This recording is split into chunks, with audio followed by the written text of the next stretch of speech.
สบายดีทุกคนมื้อนี้มื้อสันวันดีเนาะมากินข้าวปุ้นแจ่วขิง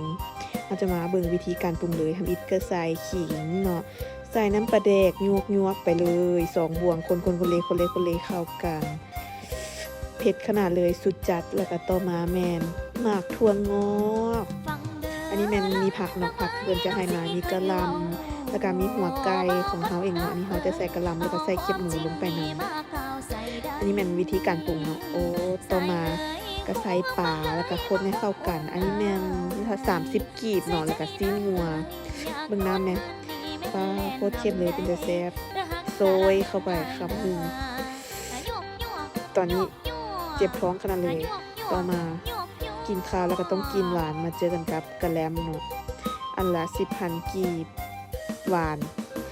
แหงหวานตามหวานนำถึกใจ